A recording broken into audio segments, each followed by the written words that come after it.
Good evening students. यहाँ पर देखते हैं एक रेसल फंक्शन दिया हुआ है, इसको इंटीग्रेट करना है। तो पहले भी हमने रेसल फंक्शन को ऐसे ही लिखा है और हमने आपको बताया कि देखिए एक डिनोमिनेटर में क्वाड्रेटिक दो फैक्टर है, लेकिन दोनों की पावर यहाँ पर सेम है, एक्स स्क्वायर। जब कभी ऐसी कंडीशन आ जाया करे तो उसको एक्स स्क्वायर यहाँ पर मान लिए थोड़ी देर के लिए कि एक्स स्क्वायर जो है वो वाई पुट कर लेंगे ताकि वो लीनियर फैक्टर बना ले। और लीनियर फैक्टर को पार्शियल फ्रैक्शन ब्रेक करना थोड़ा आसान रहता है। तो ये तो हो गया y प्लस 1 और ये हो गया y प्लस 2 और ये हो गया y प्लस 3 और ये हो गया y प्लस 4। लेकिन देखा जाए क्या ये प्रॉपर फ्रैक्शन है कि इम्प्रॉपर फ्रैक्शन है। जब हम y को मल्टीप्लाई करेंगे तो y स्क्वायर हो जाएगा और नीचे भी y स्क्वायर हो जाएगा। तो इसका मतलब ये क्या है? इसका मतलब ये अपने आप में एक इम्प्रॉपर फ्रैक्शन है। तो इम्प्रॉपर फ्रैक्शन को पार्शियल फ्रैक्शन में ब्रेक नहीं कर सकते, इसको प्रॉपर फ्रैक्शन बनाएंगे। प्रॉपर फ्रैक्शन बनाने के लिए डिनोमिनेटर से न्यूमरेटर में डिवाइड करते हैं, तब तक डिवाइड करते हैं जब तक रिमाइंडर की पावर कम ना हो जाए इससे। तो इसका देखिए, इसको मल्टीप्लाई करके यहाँ लिखते हैं। ये तो हो गया वाई स्क्वायर और प्लस 7y और प्लस 12 आएगा और इसका मल्टीप्लाई करें तो वाई स्क्वायर, उसके बाद प्लस 3y और प्लस 2। तो ऐसा करते हैं, अब इसको मल्टीप्लाई करें तो फर्स्ट टाइम जाएगा y square plus 7y plus 12 minus minus minus, इससे ये कट गया तो माइनस 4y माइनस 10 आएगा। तो इसको ऐसे भी तो लिखा जा सकता है 1 plus minus 4y minus 10 upon, इसका देखिए इसका मल्टीप्लीकेशन ये आया था, फैक्टर इसका ये होगा y प्लस 3 y प्लस 4। ये इस तरह से हम लोग यहाँ तक ले आए हैं। तो ऐसा करते हैं, ले लेते हैं माइनस कॉमन, तो प्लस माइनस माइनस हो जाएगा।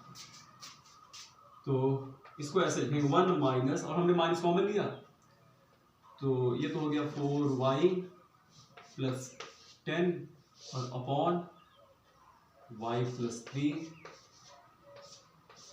और फिर हो गया y प्लस 4 और इसके बाद अब इसको पार्शियल फ्रैक्शन में ब्रेक करेंगे केवल इसी को। तो let 4y plus 10 upon y plus 3 और y प्लस 4।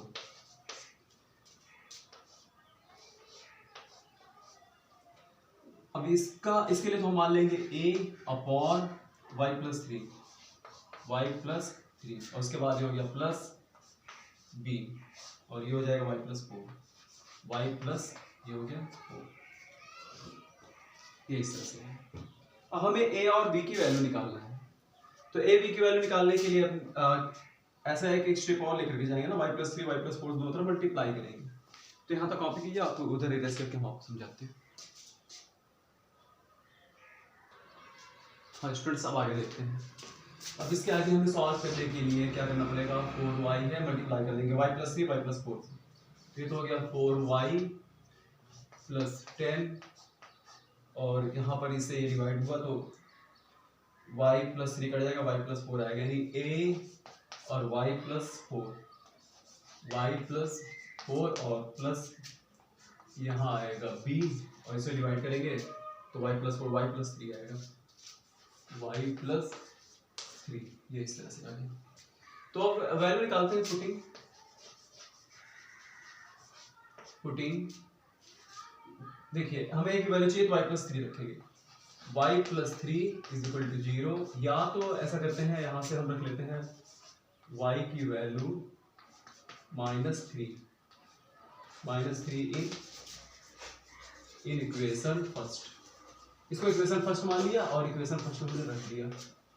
आइए रखते हैं, तो क्या होता है, माइनस 3 रखें तो ये हो जाएगा माइनस 12 प्लस 10 और y प्लस 3 को रख देंगे, पूरा टर्म हो गया 0, इधर आएगा a और y की जगह पर रखेंगे तो माइनस 3 प्लस 4 और इसको सब्ट्रैक्ट करते हैं तो क्या आएगा माइनस 2, यहाँ आया a। तो a इज इक्वल टू आ गया -2। तो a की वैल्यू हम यहाँ लिख दे रहे हैं, उसके बाद इसको इरेज करेंगे -2। तो a की वैल्यू तो हमने निकाल लिया। अब a की वैल्यू हमारे पास निकल आई, तो अब v की वैल्यू निकाल लेते हैं। तो यहाँ तक आप समझ लीजिए, इरेज करना पड़ेगा। हाँ स्टूडेंट सब देखिए, y की वैल्यू हमें b की वैल्यू निकालने के लिए y + 4 = 0 करना पड़ेगा। 4, तो यहाँ पर क्या आएगा 4 हो जाएगा ये, तो यहाँ पर हम रख देंगे 4। जब 4 रखेंगे तो 4 ये -16 हो गया, -16 हो गया और +10 आएगा, और यहाँ पर a है और इसकी जगह पर y की जगह पर माइनस, ये टर्म पूरा हो गया 0, ये टर्म पूरा 0 हो जाएगा क्योंकि y + 4 जैसे हम 0 रखेंगे ये टर्म पूरा 0 हो जाएगा। b आएगा b, और यहाँ पर -4 और +3 रखा, तो ये तो हो गया -6, और यहाँ पर b -1 आएगा, यानी सीधा सीधा b = आ गया 6। तो b की वैल्यू हमने निकाल लिया, b की वैल्यू आ गई 6।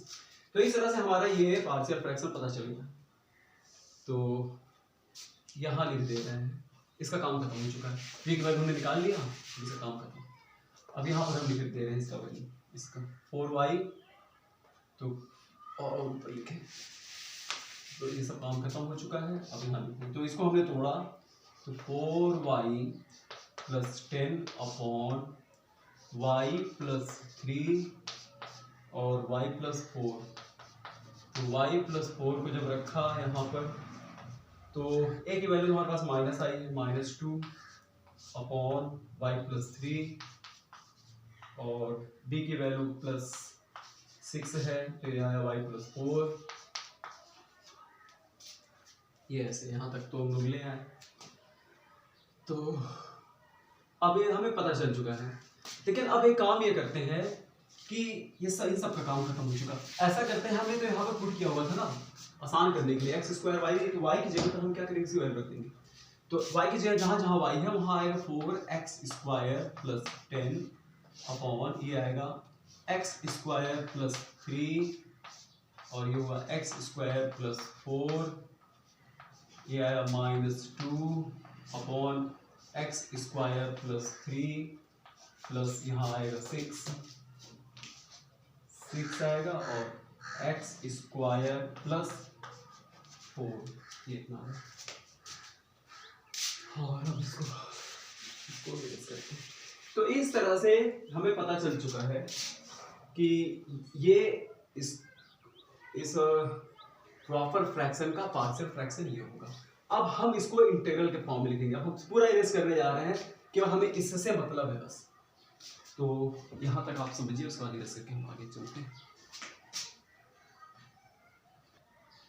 हाँ स्टूडेंट्स, अब देखते हैं, अब हमें इंटीग्रेट करना है, तो इसी को हम इंटीग्रेट कर दे रहे हैं। यहाँ लिख दिया लेफ्ट आई इंटीग्रल, हमने इसको मान लिया और यहाँ लगा दिया डिफरेंस। तो इस तरह से जब इसको हमने तोड़ा तो हमें क्या मिला, ये पार्शियल फ्रैक्शन इसका ये है। तो यहाँ 1 भी है, 1 माइनस है, और इसका ये पार्शियल फ्रैक्शन है। तो ऐसा करते हैं, इसके लिए हमें क्या करना पड़ेगा, पहले लिखना पड़ेगा 1 माइनस, इसका पार्शियल फ्रैक्शन ये, तो माइनस और माइनस ये तो हो जाएगा प्लस, तो इसको हमने लिख दिया +2, क्योंकि माइनस से मल्टीप्लाई होगा तो -x² + 3, और फिर ये माइनस की वजह से ये बन जाएगा, ये माइनस प्लस माइनस आएगा, और ये हुआ 6 और x² + 4। तो इस तरह से हमें मिल गया dx। इसका भी नीचे वाला काम खत्म। अब सीधा सीधा एकदम सिंपल हो गया। अब बस यहीं तक ले आना था, मैं हम लोग यहाँ तक पहुंचे हैं। तो यहाँ स्टैंडर्ड इंटीग्रल जो लगने वाला है, पहले इसको करते हैं सेपरेट। इसको जब सेपरेट करेंगे तो 1 dx + 2 1 upon x² + 3 dx -6 1 upon x² + 4 dx। यहाँ लगने वाला standard integral 1 upon x² + a² dx = 1 upon a tan inverse x upon a। Plus C, ये आया। यही स्टैंडर्ड इंटीग्रल यहाँ पर लगने वाला है। तो एक लाइन थोड़ा सा और लिखते हैं इसको, ऐसा करते हैं, अभी इसको बाद में इंटीग्रेट करते हैं। तो 2 हो गया और ये हो गया 1/, इसकी जगह पर हम लिखेंगे एक्स स्क्वायर प्लस, क्योंकि ए एक्स स्क्वायर प्लस ए स्क्वायर होना चाहिए, तो इसको स्क्वायर के फॉर्म लिख लेंगे, 3 का स्क्वायर फिर -6 और 1/, ये हो गया एक्स स्क्वायर प्लस 2 का स्क्वायर, चलिए 2 का स्क्वायर और प्लस dx। इस तरह से अब हम रख सकते हैं, ये तो हो जाएगा x माइनस 2/a, यानी देखिए 1/a, तो यहाँ पर 2 पहले से है, 1/ और a की जगह पर √3 आ गया, ये √3 आया, तो √3 हो गया और ये हो गया tan इनवर्स x/a, मतलब √3। अब यहाँ देखिए, यहाँ दिखा रहे हैं आपको 6/2 करेंगे तो 2 से 8 कट जाएगा तो 3 आएगा, तो हमने यहाँ डायरेक्ट लिख दिया 3 लिख दिया, और इसके बाद इसका आ जाएगा tan inverse x/2 plus constant of integration. तो इस तरह से ये हमारा इंटीग्रल यहाँ पर हमें मिल चुका है। ये ध्यान दीजिएगा, क्योंकि 6/, क्या होगा, 2 आएगा, डिवाइड करेंगे तो 3 हो जाएगा। तो इस तरह से इसका इंटीग्रल उन लोगों ने निकाल लिया। थोड़ा ट्रिकी सवाल है, थोड़ा सा जैसे बताया गया, अगर आप ऐसे बनाएंगे तो थोड़ा जल्दी होगा, नहीं तो और लंबा जाएगा। तो आप इसको अच्छे समझ लीजिए, फिर हम नेक्स्ट आप बताएंगे। Thank you students. थोड़ा सा ध्यान देंगे, एक जगह मिस्टेक हुई है, यहाँ प्लस है तो ये होगा प्लस, ये होगा प्लस, ठीक है, और बस खत्म हो गया, बन गया, बाकी सब सही है। ठीक है, आप आपके लिए थैंक यू।